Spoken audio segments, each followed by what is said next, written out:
আসসালামু আলাইকুম ওয়া রাহমাতুল্লাহি ওয়া বারাকাতুহু। কেমন আছো শিক্ষার্থীবৃন্দ? আশা করি আল্লাহর রহমতে সকলেই ভালো আছো। আজ এমবিএ ফাইনালের একটি সাবজেক্ট হচ্ছে কর্পোরেট ট্যাক্স প্ল্যানিং।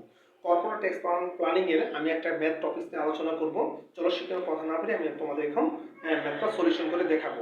তো শিক্ষার্থীবৃন্দ, এখানে বলা আছে মিস্টার জিহাদ লিমিটেড পেইড ট্যাক্স 10,000 টাকা, পেইড ট্যাক্স 10,000 টাকা ফর ট্যাক্সেবল ইনকাম হচ্ছে 1 লক্ষ টাকা। তারপর আনপেইড ট্যাক্স আছে 18,000 টাকা, for next taxable income 1 lakh কত 20,000 টাকা। উদ্দীপক এভাবে দেওয়া আছে। তারপর রিকোয়ারমেন্টে বলছে, এক নম্বর বলছে এ নম্বর টোটাল ট্যাক্সেবল ইনকাম, বি নম্বর বলছে total tax liabilities, C K বলছে এভারেজ ট্যাক্সেস, ডি কে বলছে মার্জিনাল ট্যাক্সেস। ঠিক আছে শিক্ষার্থীবৃন্দ? তো প্রথমত আমরা চলে আসি এ নম্বরে। এটা প্রথম হচ্ছে total tax, T L taxable, total taxable income, COME, total taxable income. তো শিক্ষার্থীবৃন্দ, এখানে টোটাল ট্যাক্সেবল ইনকামটা কি আছে আমি তোমাদের দেখাই। তো এখানে ট্যাক্স পেড করছি কত? ট্যাক্স পেড করছি আমরা 10,000 টাকা, এর মধ্যে ট্যাক্স ইনকাম আছে কত? 1 লক্ষ টাকা। কিন্তু আমার কিন্তু রিকোয়ারমেন্টে বলা আছে ট্যাক্সেবল ইনকাম, এখানে কিন্তু ইনকাম কত লিখছে, আয় কত লিখছে। তো এখানে প্রথমত ইনকাম, ট্যাক্সেবল ইনকাম আছে 1 লক্ষ টাকা, আমি ডাইরেক্ট লিখে দিলাম 1 লক্ষ টাকা। দেখে আরো ট্যাক্সেবল ইনকাম আছে কিনা। তো শিক্ষার্থীবৃন্দ, পেড করার পরে পরবর্তী নেক্সট আবার ট্যাক্সেবল ইনকাম, আরেকটা ট্যাক্সেবল ইনকাম আছে কত? 1 লাখ কত 20,000 টাকা। তার মানে দুই ইনকামটা যোগ করতে হবে। ঠিক আছে শিক্ষার্থীবৃন্দ? ক্রমানুসারে এখানে যদি আরো কোনো ইনকাম থাকতো তবে আমরা এটা যোগ করে দিতাম। সুতরাং এখানে ইনকাম আছে দুইটা, এখানে দুটো ইনকাম যোগ করে দিয়েছি। তো আমার 1 লক্ষ টাকা আর 1,20,000 টাকা যোগ করলে আমার হচ্ছে 2,20,000 টাকা। ঠিক আছে শিক্ষার্থীবৃন্দ? হয়ে গেল প্রথমটা। দ্বিতীয় নম্বরটা দেখো। দ্বিতীয় নম্বর হচ্ছে total tax liabilities. Total tax liabilities আমরা লিখি total tax liabilities, total tax liabilities. তো শিক্ষার্থীবৃন্দ একটু খেয়াল করে দেখো টোটাল ট্যাক্স লায়াবিলিটিসটা কি। তো প্রত্যেকটা ট্যাক্সের উপরে কিন্তু, প্রত্যেকটা আয়ের উপরে কিন্তু তোমার ট্যাক্স দিতে হয়। আয় ছাড়া কখনো ট্যাক্স হয় না। তো নিশ্চয়ই তুমি যে ট্যাক্সের উপর, আয়ের উপর যে ট্যাক্সটা দিবা, অবশ্যই এটা তোমার পক্ষে দায়। আমি আবারও বলি, আয়ের উপর যে ট্যাক্সটা তুমি দিবা এটা তোমার পক্ষে দায়। তো 1 লাখ টাকার উপর তুমি ট্যাক্স পেড করছো, কত ট্যাক্স পেড করো? 10,000 টাকা। আয়ের উপর 1 লাখ টাকা আয়ের উপর ট্যাক্স পেড করো 10,000 টাকা। তো এটাও তোমার পক্ষে একটা দায়, এই কারণে দায়টা আমরা এখানে একটা লিখলাম। আবার ধরো দেখো unpaid tax 18,000 for next tax এবং ইনকাম।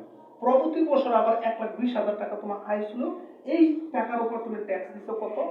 18,000 টাকা। তো এটা যোগ হবে যত দায় আছে। ঠিক আছে শিক্ষার্থীবৃন্দ? তো 10,000 আর 18 যোগ করলে 28,000 টাকা। ঠিক আছে শিক্ষার্থীবৃন্দ? এবার সি নম্বরটা চলে আসো। সি নম্বর হচ্ছে average tax rate. Average, AVERAG, average TS tax rate, average tax rate.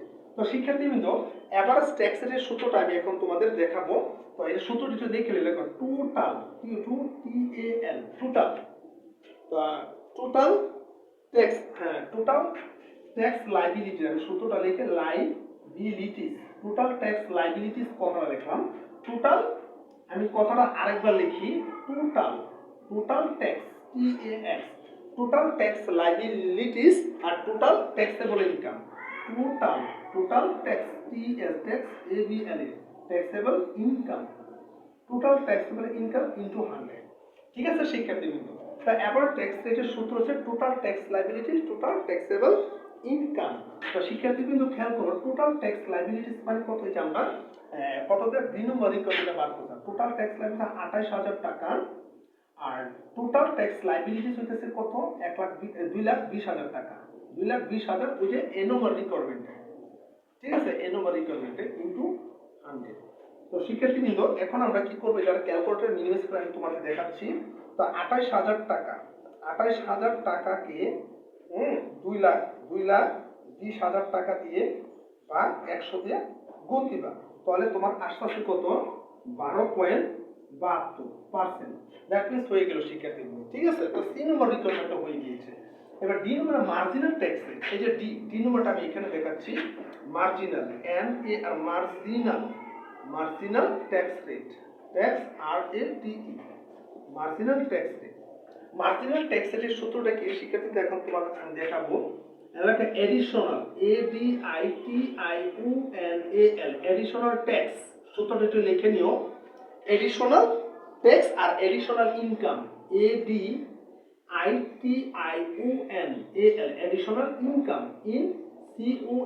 Income into 100 তো শিক্ষার্থীবৃন্দ মার্জিনাল ট্যাক্স রেট শুধু additional tax rate additional income additional tax rate তো শিক্ষার্থীবৃন্দ এডিশনাল কেমনে কিভাবে বুঝবা তো প্রথমে বেসিক কিন্তু টাকা দেওয়া ছিল 10,000 বলতে ইনকাম আছে কত 1 লক্ষ টাকা এটা বেসিকটা পরবর্তী বছরে গিয়ে আবার তুমি টাকা বাড়াইছো কত হইছে 18,000 টাকা আবার ট্যাক্স করছিল অতিরিক্ত আবার অতিরিক্ত দিছে ট্যাক্স লেগে 1,20,000 টাকা অর্থাৎ প্রথম বেসিক ছিল 10,000 10 থেকে 18,000 টাকা আসছে প্রথম বেসিক ছিল 1 লাখ টাকা 1 লাখ থেকে 1,20,000 আসছে তার মানে অতিরিক্ত হচ্ছে 10 থেকে 18 হয়ে দাঁড়াইছে এটি অতিরিক্ত টাকা তো অতিরিক্ত এডিশনাল ইনকাম হচ্ছে কত 18,000 টাকা শিক্ষার্থীবৃন্দ 18,000 টাকা আর এডিশনাল ট্যাক্স 100 থেকে 1,20,000 আছে এডিশনাল ট্যাক্স ইনকাম হচ্ছে 1,20,000 টাকা ঠিক আছে শিক্ষার্থীবৃন্দ ইনটু 100 তো শিক্ষার্থীবৃন্দ এখন এটা আমরা ভাগ করে দেখি কত আসে 18,000 টাকাকে 1,20,000 দিয়ে বা 100 দিয়ে গুণ তো আমার চলে আসছে শুধুমাত্র 15% ঠিক আছে শিক্ষার্থীবৃন্দ তো দ্যাট মিন্স আমার অঙ্কটা হয়ে গিয়েছে যারা এমবিএ ফাইনালের স্টুডেন্টস তোমরা এই অঙ্কটা দেখতে পারো তোমাদের অঙ্কটা আসার জন্য খুব ইম্পর্টেন্ট তো কর্পোরেট ট্যাক্স প্ল্যানে আজকে আমি প্রথমে একটা টপিক সারটা দেখাই দিলাম আগামী ক্লাস আরো কিছু দেখাবো ঠিক আছে শিক্ষার্থী তোমরা হোয়াইট বোর্ডে দেখো আমি কিভাবে করছি একটু মডিফিকেশন করো তাহলে তোমাদের অনেক উপকার আসবে তো শিক্ষার্থীরা আজকে এই পর্যন্ত আগামী ক্লাসে আমি কর্পোরেট ট্যাক্স আরো নতুন কিছু টপিকস নিয়ে হাজির হবো আজকে এই পর্যন্ত থাকবে আল্লাহ হাফেজ